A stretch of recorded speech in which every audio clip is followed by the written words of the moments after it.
जुल्म तशद्दुद बंद करो, बंद करो, बंद करो, बंद करो, मॉब लिंचिंग बंद करो, बंद करो, बंद करो, आगे तकलीफ आगे बोलिए, मॉब लिंचिंग बंद करो, बंद करो, बंद करो, जुल्म तशद्दुद बंद करो, बंद करो, बंद करो, भगवा आतंकवादियों को फांसी दो, फांसी दो, फांसी दो, भगवा आतंकवादियों को फांसी दो।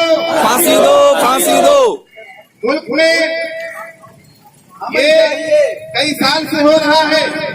आज मुल्क की जो सूरत हाल है और देश की जो हालत हम देख रहे हैं, कुछ शरपसंद अनासिर और जिनकी जहनियत बदल दी गई है, जिनके जहनों में नफरत भर दी गई है और उन्हें ये सिखाया गया है कि मुसलमान काबिल नफरत है, मुसलमानों को मारा जाए, मुसलमानों को पीटा जाए। यही वजह है कि जब कोई एक मुसलमान निहत्था कहीं पर नजर आता है तो वो चंद लोग जिन्हें ट्रेनिंग दी जाती है, जिनकी जहनसाजी करके रखा जाता है, वो लोग पर हमलावर होते हैं और 15, 20, 25 लोग मिलकर एक निहत्थे आदमी पर हमला करते हैं और उसे पीट पीट कर मार दिया जाता है।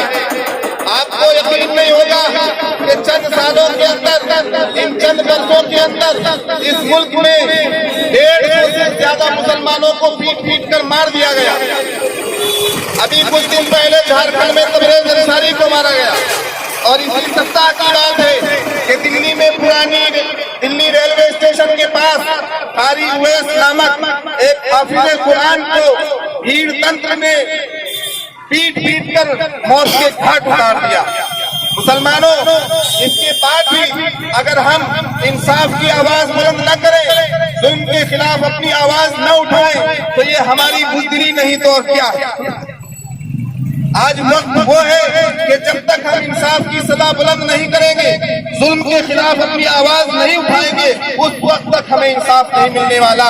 यही जो दिल्ली का वाकया है, जब कारी उवैस की मॉब लिंचिंग हुई और उन्हें पीट पीट कर मारा गया, तो लोग, उनके रिश्तेदार, उनके जानने वाले, उनके चाहने वाले पुलिस स्टेशन पहुंचे और कहा कि मुकदमा दर्ज किया जाए, इन्हें पीट कर मारा गया है, 302 का मुकदमा दर्ज किया जाए। लेकिन उन लोगों ने कहा कि नहीं, हम 302 का मुकदमा दर्ज नहीं करेंगे।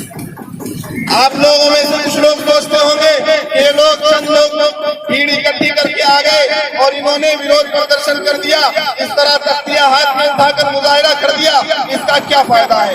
मैं आपको बताता हूँ इसका क्या फायदा है। जब पुलिस वाले और वहाँ की इंतजामिया मुकदमा दर्ज नहीं कर रही थी, तो वहाँ के कुछ लोगों ने, कुछ गयूर लोगों ने, कुछ गैरतमंद लोगों ने, जिनके बदन पे खून दौड़ता है पानी नहीं दौड़ता, उन लोगों ने उसके खिलाफ विरोध प्रदर्शन किया। वो सड़कों पर आकर बैठ गए कि जब तक मुकदमा दर्ज नहीं होगा हम यहाँ से डरने वाले नहीं हैं, हम यहाँ से हटने वाले नहीं हैं। इसका नतीजा ये हुआ कि आज की तारीख में उन लोगों पर मुकदमा दर्ज हुआ और 302 का मुकदमा दर्ज। मैं आपको यकीन दिलाना चाहता हूँ कि अगर वो लोग धरने पर नहीं बैठते, अगर कारी उवैस की आवाज बुलंद नहीं की जाती, तो ये पुलिस इंतजामिया भी मुकदमा दर्ज करने के लिए तैयार नहीं। हमें ही मारा जा रहा है, हमारा ही खून चूसा जा रहा है, जालिम लोग आते हैं, हमला करते हैं और मार देते हैं। लेकिन जब इंसाफ के लिए पुलिस स्टेशन जाया जाता है तो हमें तरह तरह की बातें बताई जाती हैं। और मैं सभी की बातें नहीं कर रहा हूँ, बहुत से पुलिस प्रशासन और बहुत सी इंतजामिया और बहुत से प्रशासन के लोग बहुत ही देश प्रेमी और जनता सेवक हैं।